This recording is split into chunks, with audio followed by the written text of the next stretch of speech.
Laura Ashley was one of Wales's great creative talents. I love working in a factory. I think there's a place where things are being made is very exciting. Yet she became famous for creating an image of Englishness that women worldwide wanted to buy. Laura was one of the great sort of tastemakers, really. She influenced a whole generation of people. The soft, dreamy clothes that Laura created concealed the determination of the woman behind them. She was an unusual person, very quiet, best described as an iron fist in a velvet glove.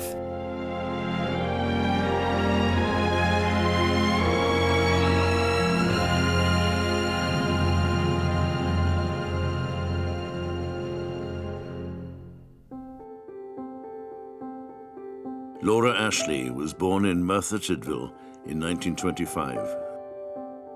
Being very Welsh, my mother dashed home always about a month before her children were due to make sure they were born in Wales.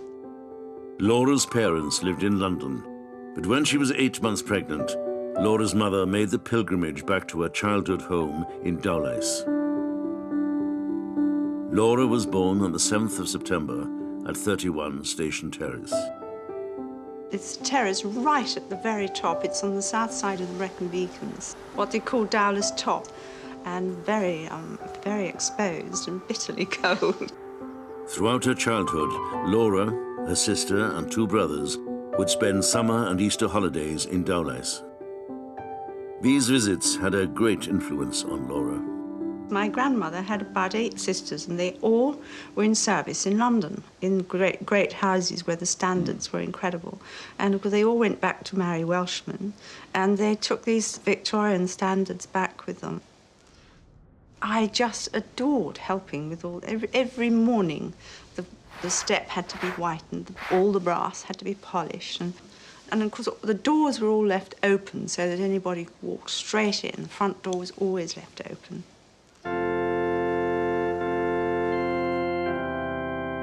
Each Sunday, Laura attended her grandmother's Baptist chapel, Hebron. In one's wardrobe, there was the set of Sunday clothes. So you dressed quite differently for Sunday, of course, as well as everybody knows. And then it was chapel 3 times a day, and Sunday school in the afternoon was for everybody, not just children. They were very strict, but very happy.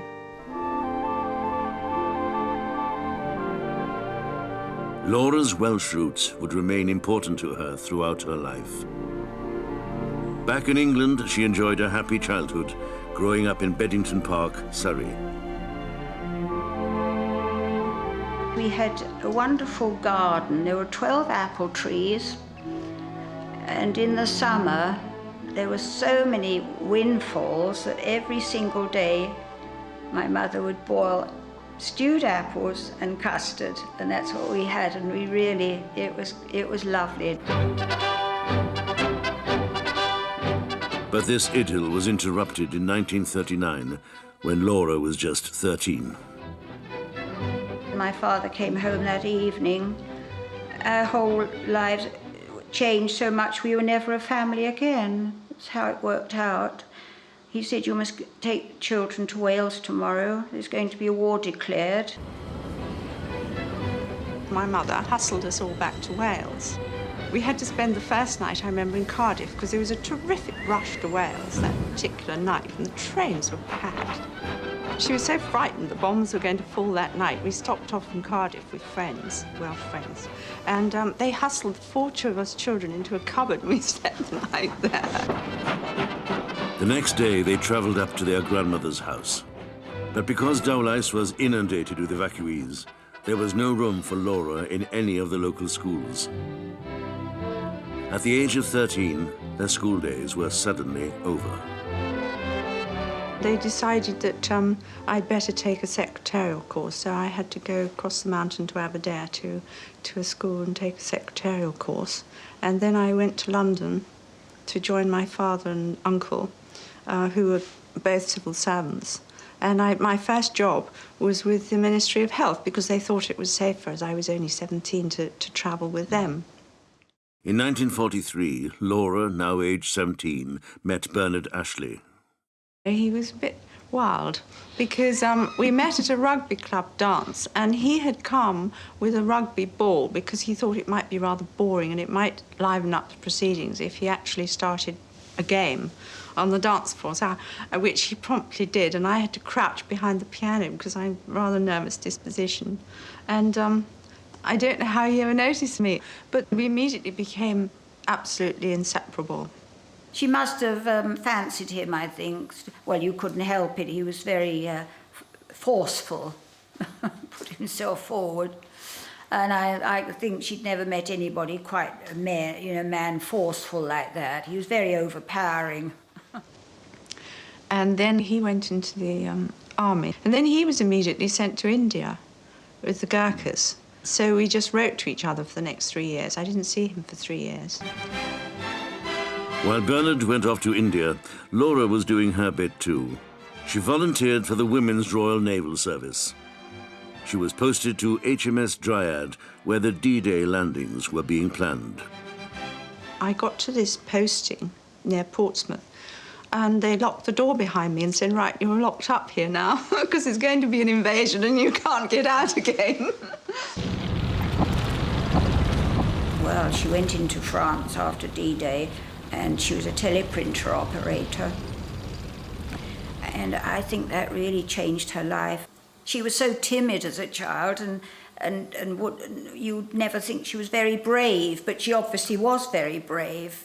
And the first place she stayed in was this wonderful French chateau, and in her bedroom was this great big photo of this hideous German officer who must have left in a hurry and left in this horrible photo of himself.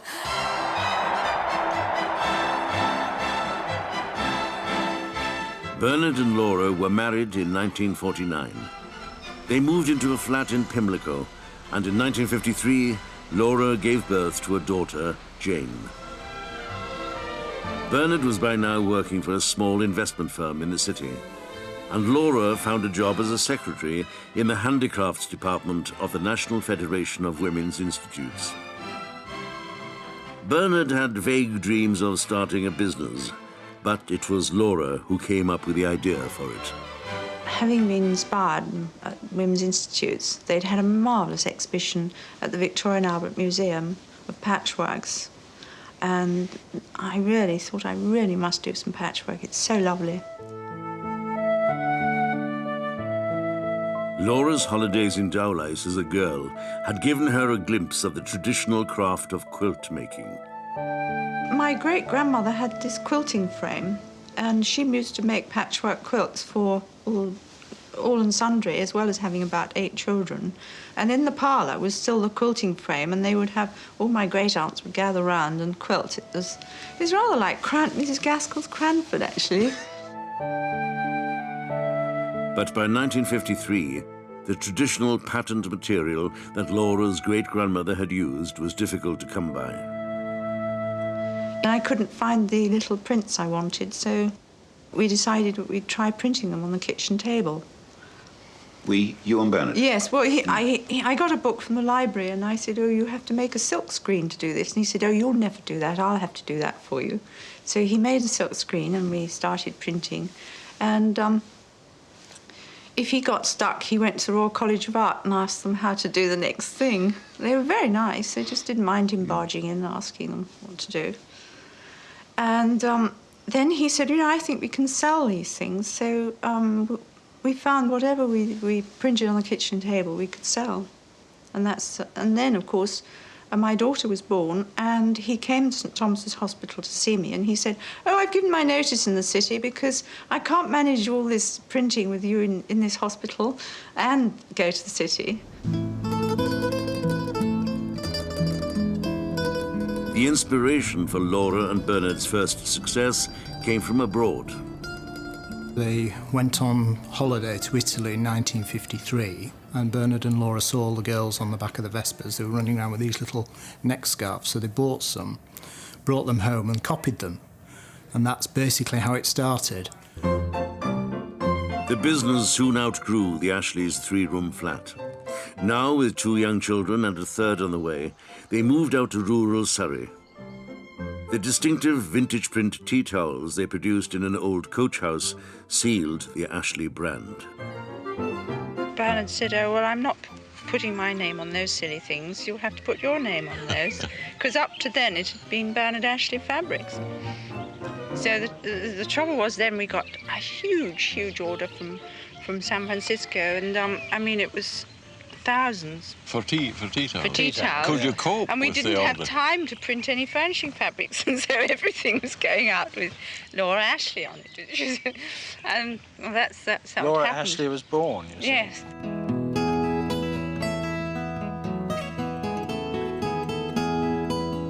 By 1959, the company was branching out, producing aprons, smocks, and their very first floral print. But in the south of England, Laura and Bernard's ambitions to expand their wholesale business were continually frustrated by uncooperative bank managers and local planners. It was time for a move. So I said to Bernard, well, there's plenty of room in Wales.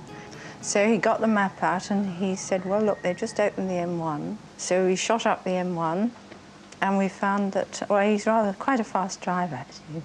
But we found it was viable. Bernard and Laura's road trip took them to the market town of Machynlleth. They used the last of their savings to buy a house and shop on the high street. Wales was now their home. One of their first employees in Machynlleth was Rosina Caulfield. I started with Laura Ashley in 1963, and my sister Morfydd. Both of us started there. I think we were the first 2 machinists there. The setup in Gwalior House was simple and unpretentious, the way Bernard Ashley liked it. We were cutting out in the kitchen, and then I used to sew upstairs. Orange boxes used to come. We used to sit on those. He didn't believe in furniture. He would have holes in his trousers, holes in his jumper. You know, he wasn't bothered about being smart or nothing like that. BA and LA, as they were always known to their employees, had a strong working relationship, which depended on their contrasting personalities. They worked together, they shared things together, they sat down and discussed things together. She was calm and he was a bit off. You know, he'd lose it, but that was him. He was kind. He'd do anything for you. My father was the one that handed out the orders. It was, you know, left, right, and you weren't qualified to give an order until you could take one.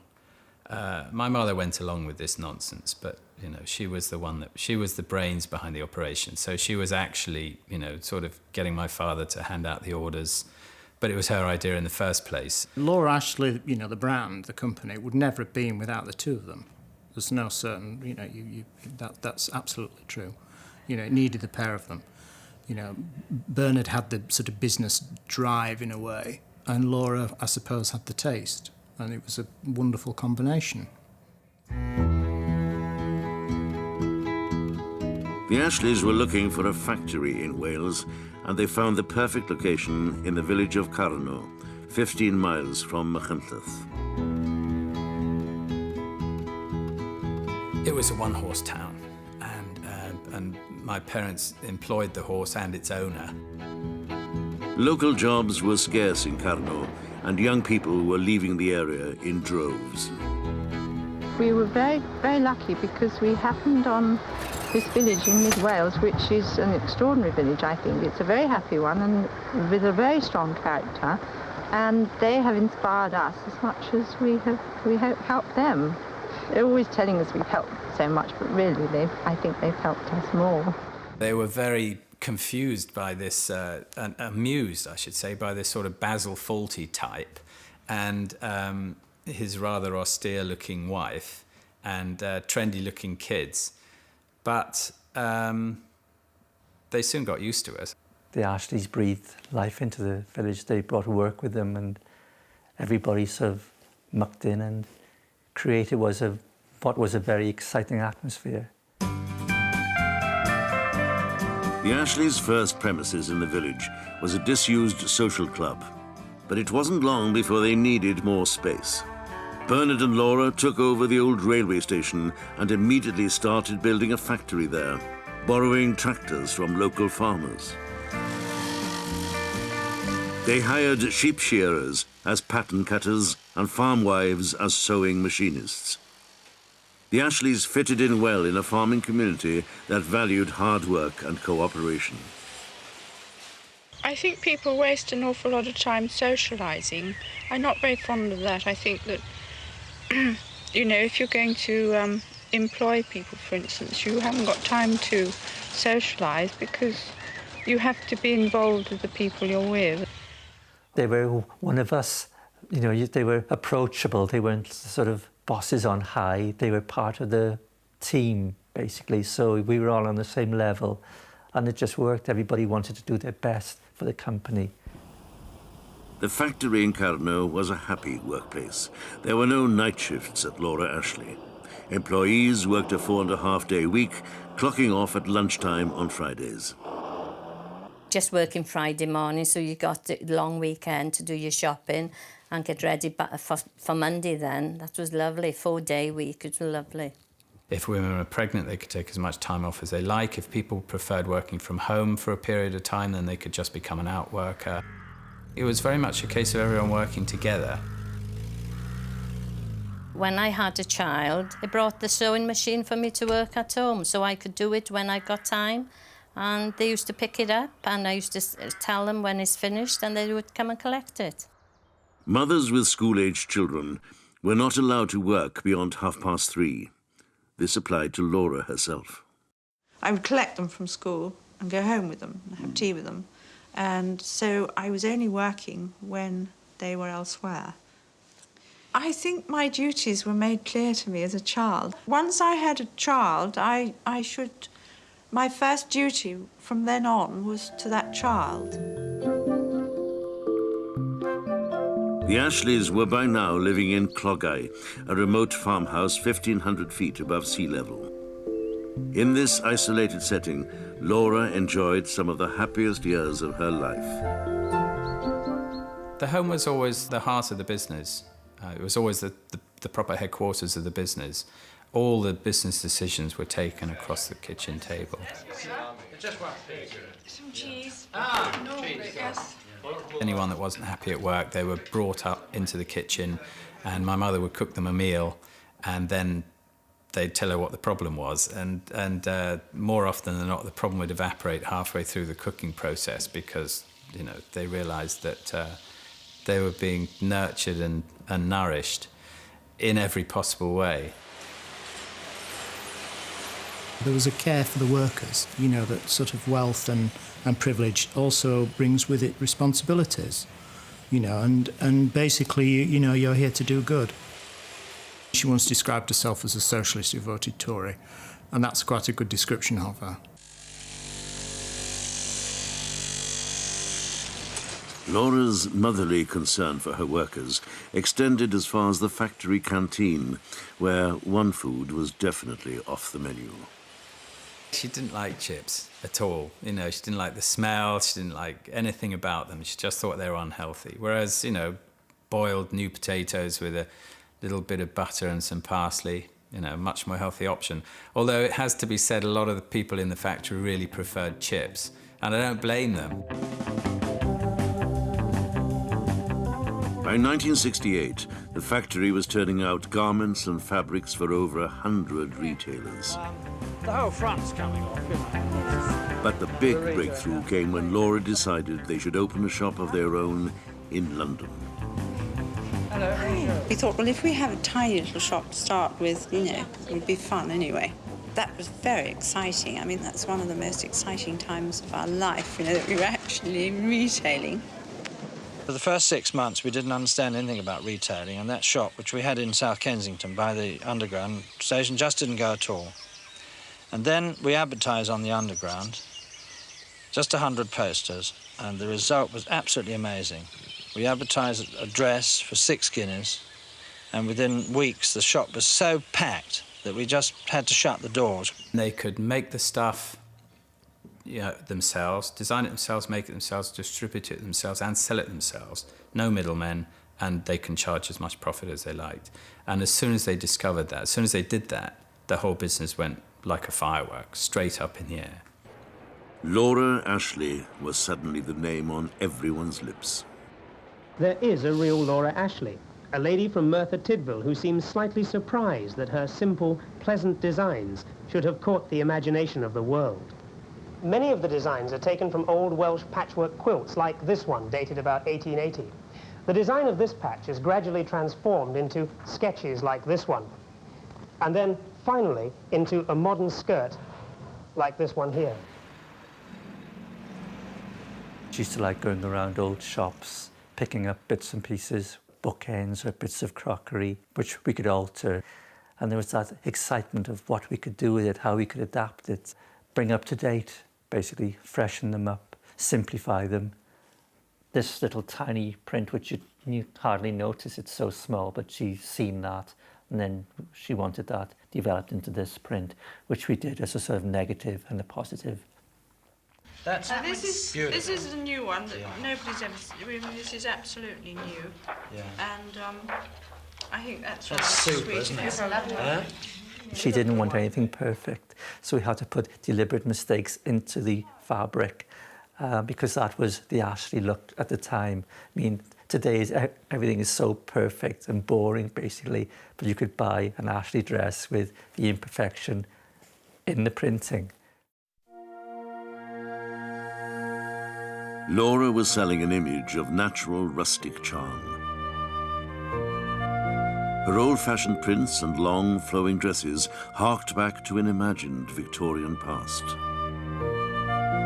What I call the eyelash to toenail spriggy cotton dress, probably with a straw hat and, you know, eating a flake in a field of flowers. That is the iconic Laura Ashley look. It was a world away from the miniskirts and man-made fabrics that were all the rage at the time, thanks to another Welsh designer, Mary Quant. I always think that I'm the country one and she's the town one. She's marvellously urban, whereas I've never lived in the city, or if I've had to live in a city, I've still got my roots in the country, so it's a completely different scene altogether. Her real talent was being able to spot a trend and a fashion before it had even become a trend or a fashion. And that was her skill. She wasn't actually a designer as such. I would describe her as a tastemaker. Anything with a nostalgia about it goes. It's always a winner. I think people want to find a security at home. Most of our categories of garments are to be worn at home. They're not particularly, as you'll notice, for making a splash in a dramatic place. They're simple garments to wear at home. To her, the most important thing was your home and your family. And it didn't matter what your home was, whether it was a tent, a tin shed, or a huge castle. It didn't matter who your family were. It's just the fact that you're all together under one roof, having a meal together. That's all that counts. And so the products that she designed were products that helped people to live that lifestyle and reinforced that. Laura's nostalgic style was equally popular at home and abroad. By 1973, Laura Ashley had shops in Holland, Switzerland and France. Australia, New Zealand and America followed soon after. There was a shop in Boise, Idaho, in America, where a customer came in, looked at one of the products and said, "Oh, gee, does Mrs. Ashley really print this on her kitchen table?" And she really believed that. Laura Ashley and her husband Bernard have built up from a kitchen workshop in a London flat a manufacturing and retailing empire with 3 factories in this country, 2 in Holland, and some 40 shops selling their products in 9 countries. And how they sell. Garments are selling here at almost 1 a minute. If you include all the company's British and European shops, the rate is a garment sold every 15 seconds. The Ashley styles have an international appeal for both day and casual evening wear. Decades of hard work had finally paid off for Laura and Bernard. They now lived in a Victorian mansion near Rhyadr. They opened new factories in Wales and the Netherlands. In order to manage their multinational empire, they travelled by jet. In 1978, they left Britain for tax reasons. They bought a chateau in France and a lavish townhouse in Brussels.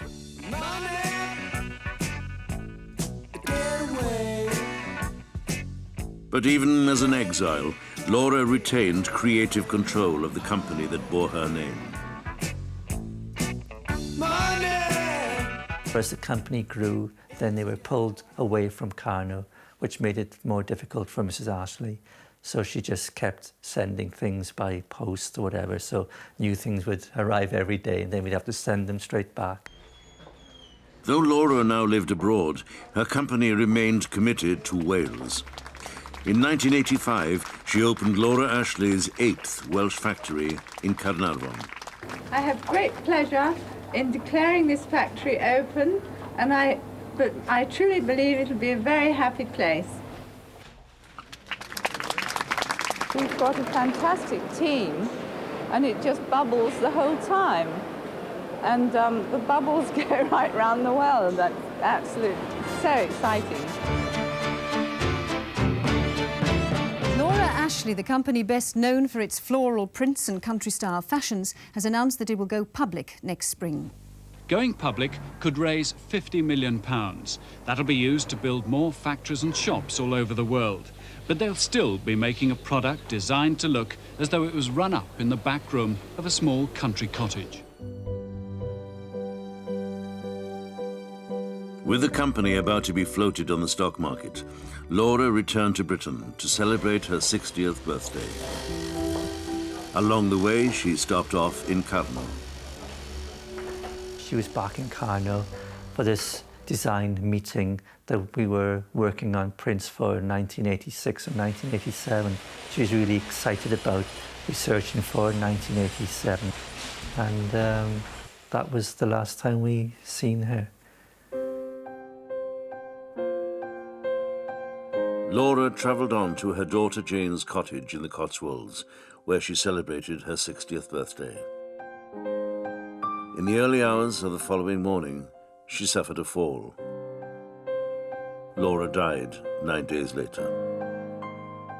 In the afternoon, we had a phone call, and then this news spread around the factory like wildfire, and everybody was in shock. We just thought it was a sort of sick joke. I just couldn't get our head around it.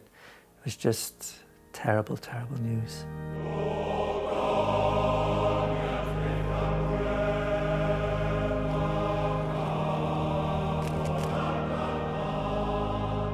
Laura had lived all over Europe, but she was laid to rest in the community closest to her heart.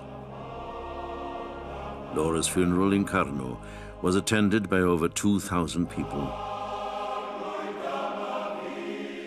Their presence spoke volumes about the woman behind the label Laura Ashley.